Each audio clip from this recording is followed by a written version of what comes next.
You are watching The World 24/7 on the NDTV network. I'm Parmeshwar Bawa. We've got an action-packed bulletin lined up for you. Let's begin with the top stories you need to know.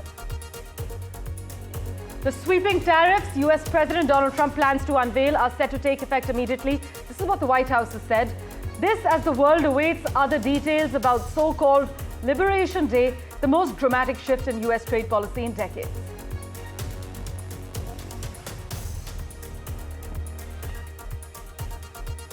Aid groups in Myanmar described scenes of devastation and desperation after an earthquake last week killed more than 2,700 people. The window to find survivors is closing as the civil war hinders rescue efforts. The US has imposed sanctions on entities and individuals in Iran, the United Arab Emirates, and China, whom it accused of being part of an Iranian weapons procurement network, as Donald Trump seeks to ramp up pressure on Tehran. Russian President Vladimir Putin has called up 160,000 men aged 18 to 30, Russia's highest number of conscripts since 2011, as the country moves to expand the size of its military. Kim Jong Un has reportedly supervised AI-powered Kamikaze drone tests. He told state media that developing unmanned aircraft and AI should be a top priority to modernize North Korea's armed forces.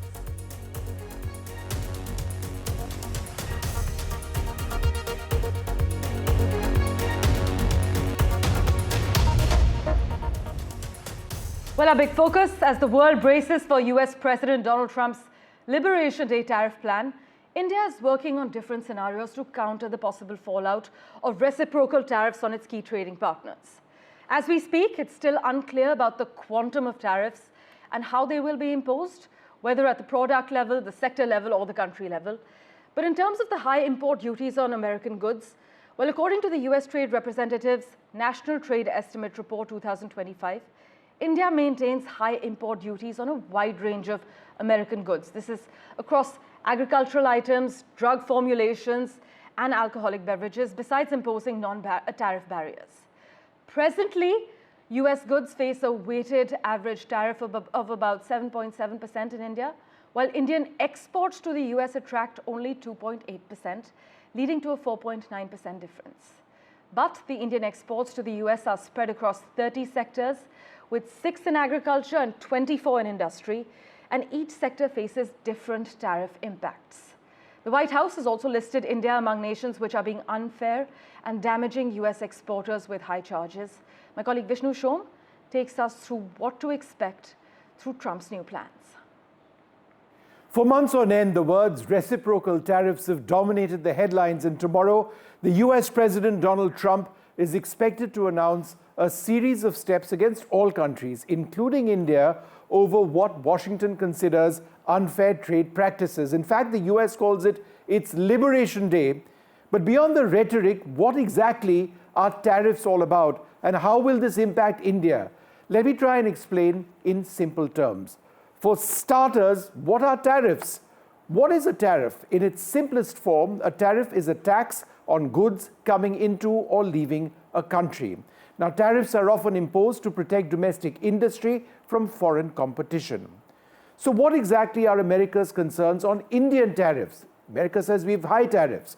Well, the US has concerns over India's high import tariffs, such as 150% on alcoholic beverages, 100% on coffee, raisins, and walnuts, 60% on automobiles.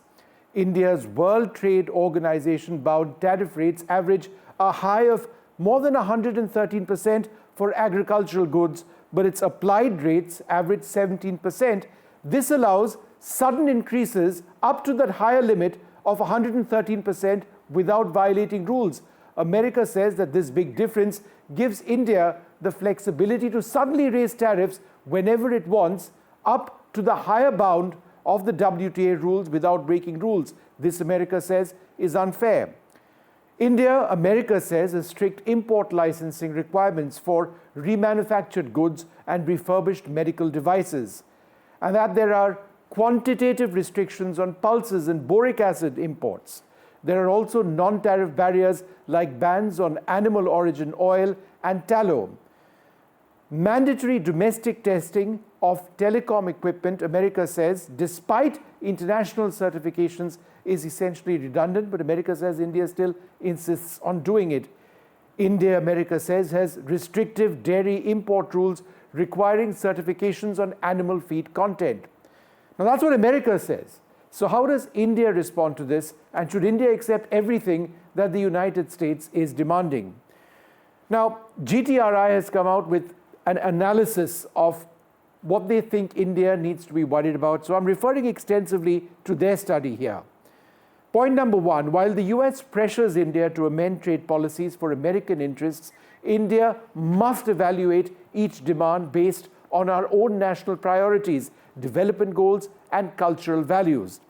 The proposed US changes in agriculture, digital governance, and public health could jeopardize India's small farmers. It could jeopardize our food safety, our social norms, also our digital security.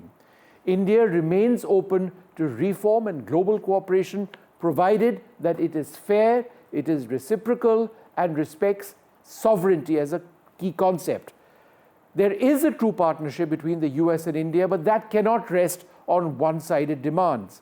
India will not sacrifice our policy space, our economic security, or public welfare to appease foreign interests, and that any reforms India does undertake must prioritize the well-being of our people over the profits of foreign corporations.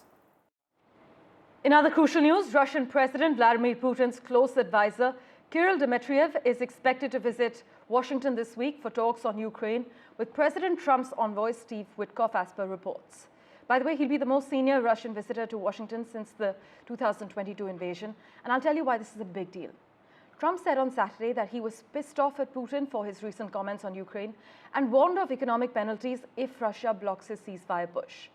The visit from Mr. Dmitriev is a chance to break the stalemate in negotiations. He is the head of Russia's Sovereign Wealth Fund and a senior member of Putin's negotiating team in the indirect ceasefire talks with Ukraine, which the Trump administration is currently mediating. And by the way, Putin begins his biggest Russian military call-up in years. The Russian president has called up 160,000 men aged between 18 and 30, Russia's highest number of conscripts since 2011, as the country moves to expand the size of its military.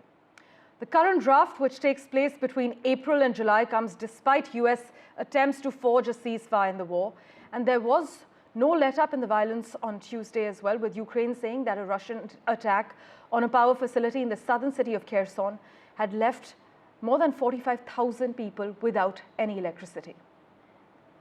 With that, let's turn our attention now to Canada, where on the eve of Donald Trump's so-called Liberation Day for tariffs, a handful of Senate Republicans in the US actually were debating whether to defy the president and join Democrats to stop the US from imposing levies on Canadian imports.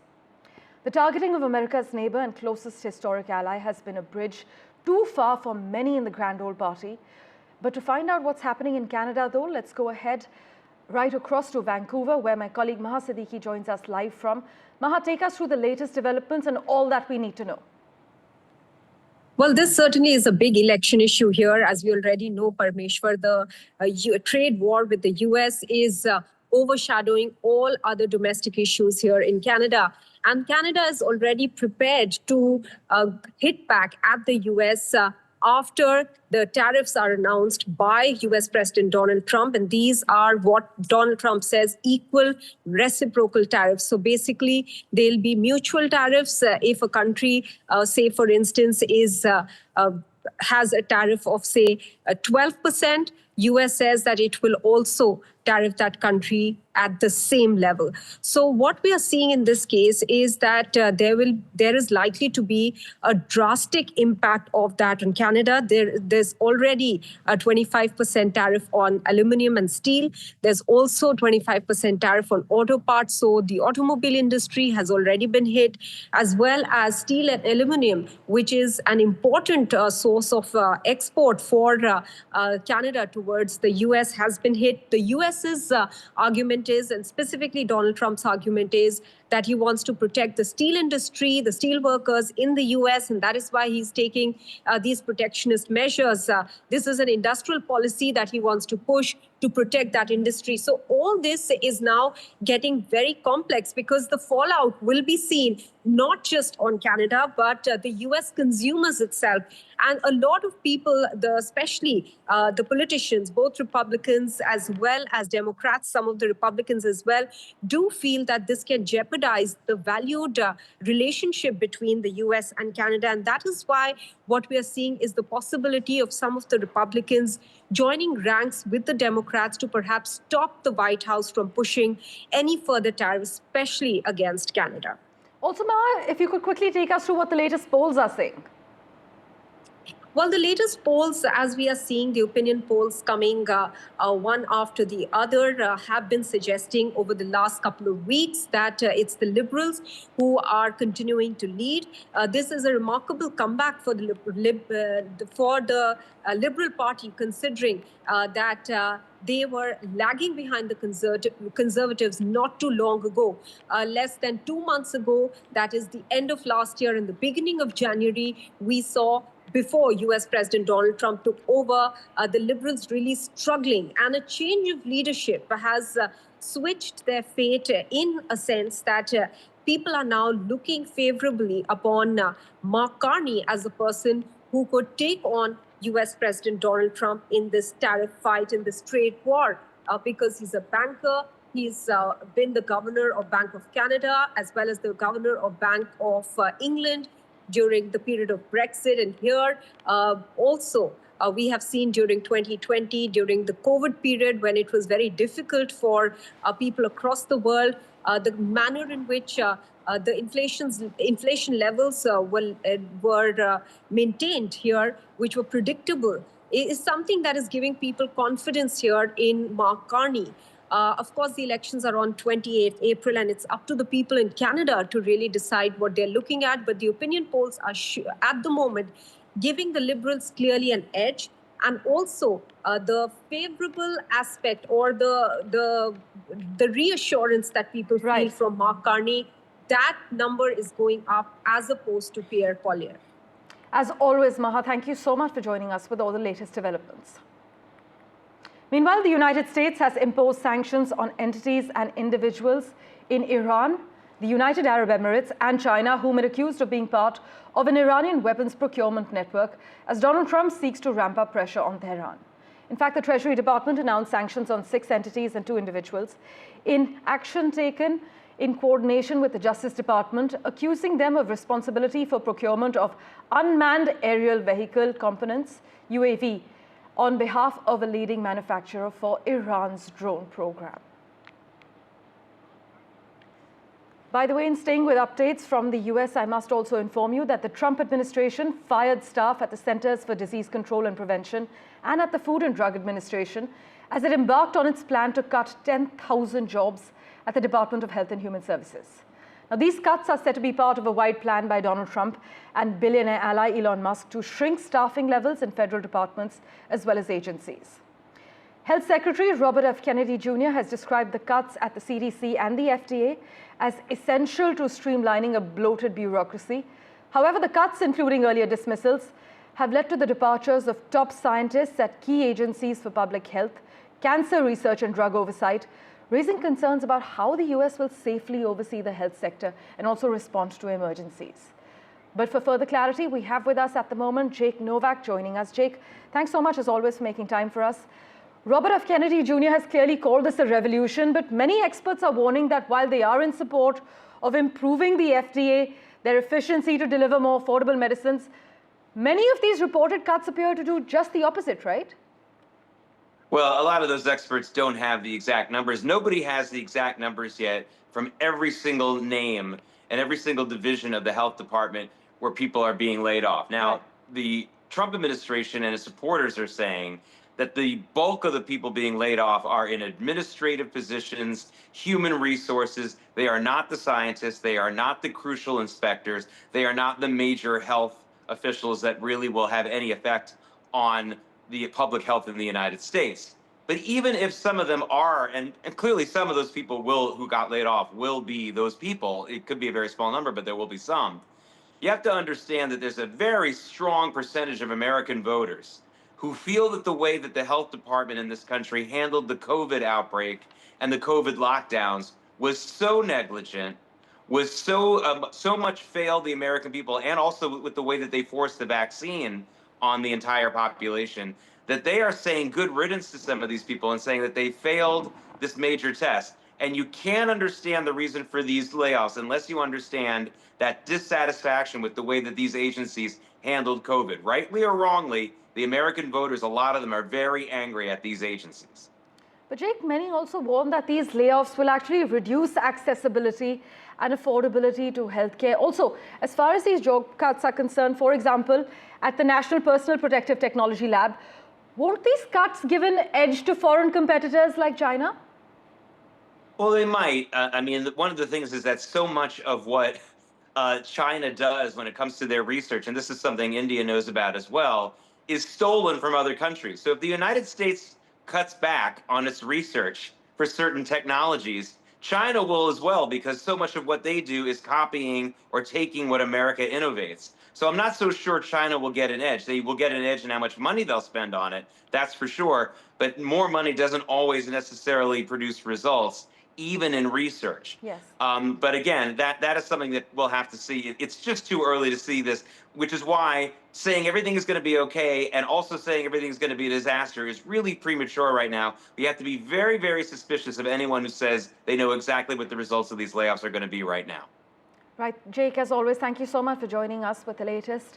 It is too early to say at this stage how exactly these layoffs will play out, but the efforts to push out senior leaders, many warn, who are overseeing the scientific research, the reviews of medicines, of tobacco products, they go further than the effort to streamline the department that agency officials had publicly described earlier.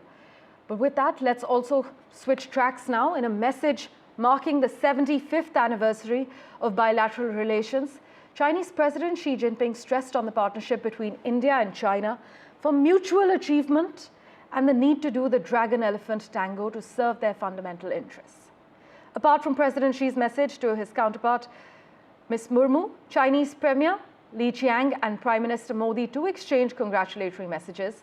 Later, Indian Foreign Secretary Vikram Misri said there was an opportunity to rebuild the ties. He reiterated a caveat on how the two should go forward, saying peace along border areas is critical. In fact, we have a reaction from the Chinese Foreign Ministry spokesperson on India-China ties on this occasion. Listen in.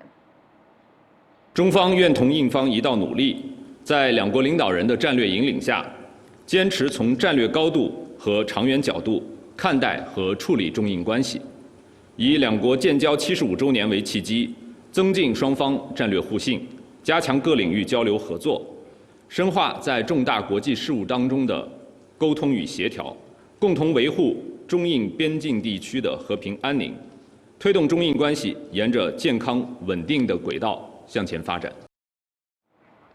With that, let's turn our attention now to Myanmar.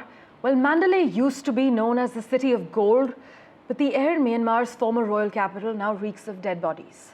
So many corpses have piled up since the 7.7 magnitude earthquake struck last Friday close to Mandalay that they have to actually be cremated in stacks. The death toll from the quake and a series of aftershocks has climbed past the 2,700 mark as we speak, with over 4,500 people injured and hundreds still missing. Those figures are expected to rise, officials have warned. By the way, in the wake of the earthquake in Myanmar, the Delhi government has also got the ball rolling for a new emergency center.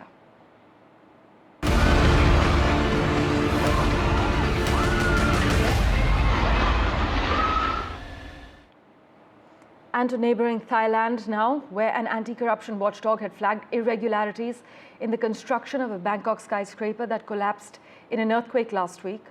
The government had threatened to cancel the project earlier as per reports because of delays. This is what the president of the anti-corruption organization of Thailand has said.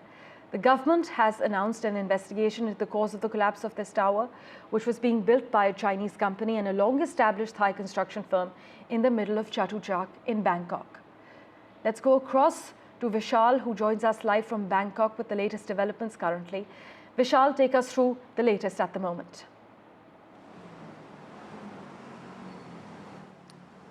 Well, the latest that we've just learned is that some US equipment has possibly detected 70 bodies that might still be trapped, and most of them are trapped between the 17th and the 21st floor.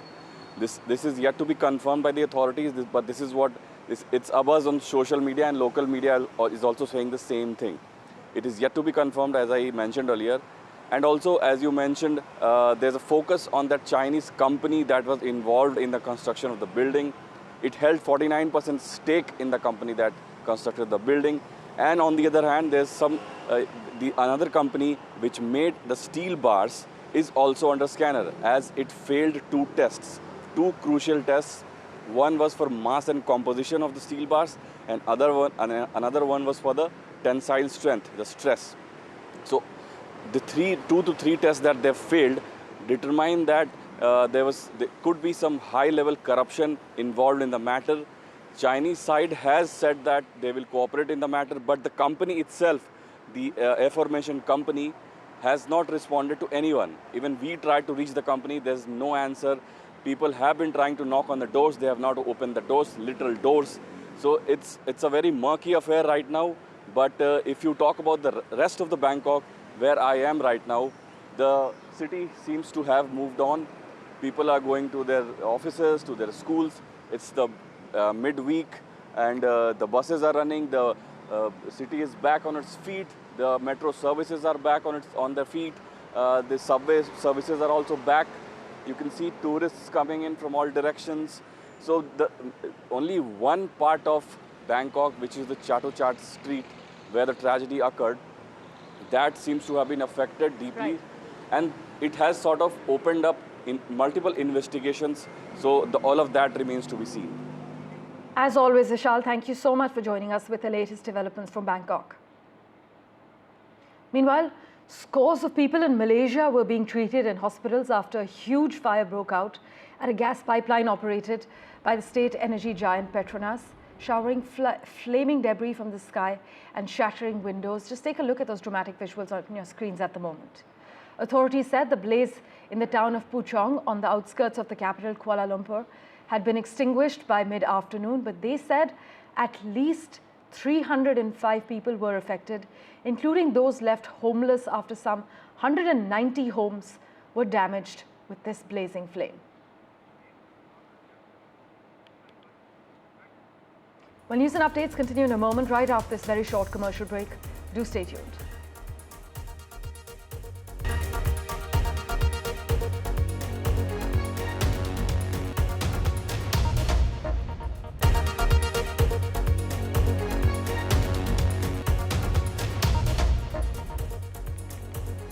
Welcome back. One of Iceland's biggest tourist attractions has been evacuated after a volcano erupted. Authorities have evacuated around 40 homes ahead of the eruption, as well as tourists from the nearby Blue Lagoon geothermal spa. In fact, the community was largely evacuated a year ago as well, when the volcano came to life after lying dormant for 800 years. But currently, roads in and out of the area remain closed, but so far flights have not been affected. You must note, though, that Icelandic experts predict that the so-called fissure eruptions, characterized by lava flowing out of long cracks in the Earth's crust, rather than a single volcanic opening, could repeat themselves for decades or even centuries.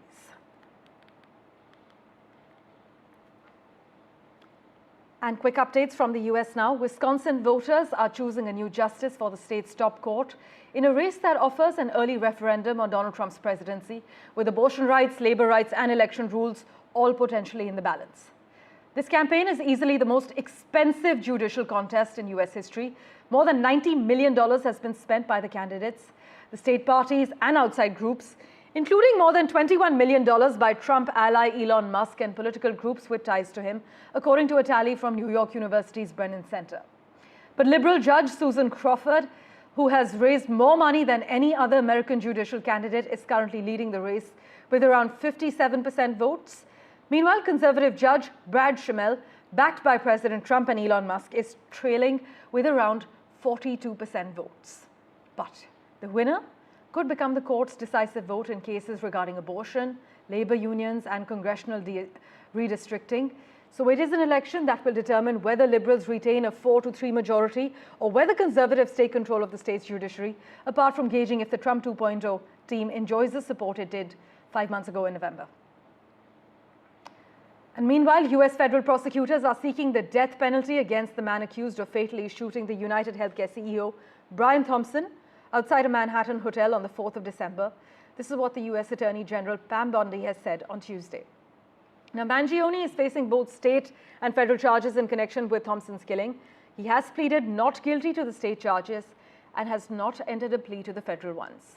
But the maximum punishment, you must note, on the state charges is life in prison. And the head of Meta's Artificial Intelligence Research Division said she plans to step down, vacating a high-profile position at a time of intense competition in the development of AI technology, with China also pioneering in this scene. Thank you for investing your time in watching this edition of The World 24/7. As always, we'll keep tracking the latest updates for you. Do stay tuned.